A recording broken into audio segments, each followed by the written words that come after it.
And,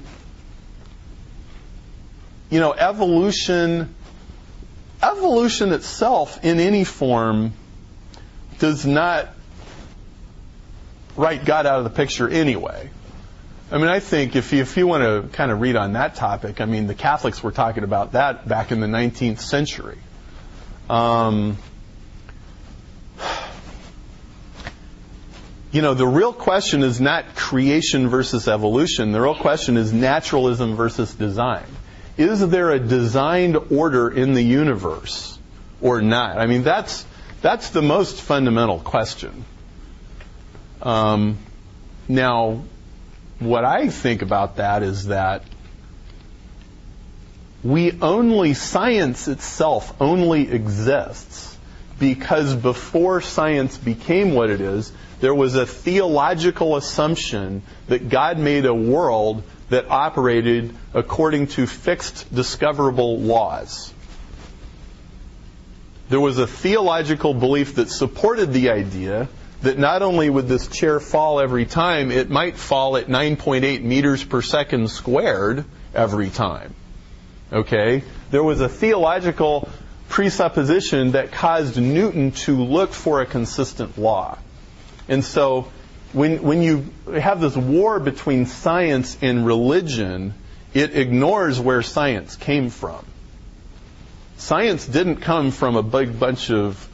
It didn't come from Buddhism, it didn't come from Hinduism, it didn't come from atheism, it didn't come from Islam, it came from Western Europe, which was largely Christian.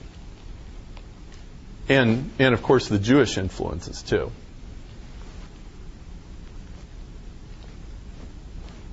Yes, sir? Do you have any comments on macroevolution? Like micro versus macro? Yeah, I do. And what I have to say about that is Shapiro's research is all microevolution stuff. It's not really macro. It's not protozoas evolving into trees or something. Okay? And so from that standpoint, I have to tell you what I'm telling you in a provisional way. Okay? Did the antelope evolve into a giraffe? Don't really know. But the genes tell the story more clearly than the fossils do, by far. And I think if you think of DNA as a communications protocol, we've only barely begun to decode it.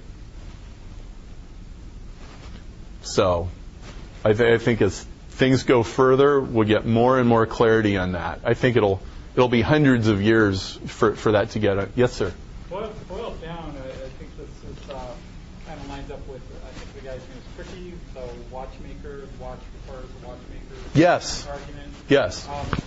And have you considered formalizing this and throwing this out into beyond the internet and actually try to publish and submit this to the scrutiny? I've thought about that, and that's certainly in the cards. The Paley's watchmaker argument. Yeah, Paley says, you're in the woods, you find a watch, you assume that the watch does this and that, you assume it was designed, and you get this argument, and then David Hume came along and he overturned it because he said it's a bad analogy. Okay, now. I know this might sound a little forward, but I fixed Paley's watch argument. Okay? And here's where it is that everything that has a communication process in it, everything that involves a communication process is designed. And therefore, the analogy between DNA and computer programs and human language is not an analogy, because they are both literally codes. And because DNA is a code, and because HTML is a code, and because TCP/IP is a code, therefore, if we take Paley's watch argument and make a code version of it, it contains no analogies and it's perfect.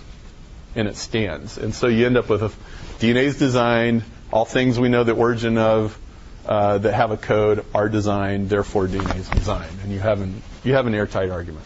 We have a certificate here for Perry, and a All right. small thanks monetarily for you. So Thank you. Give Perry a hand for his talk today.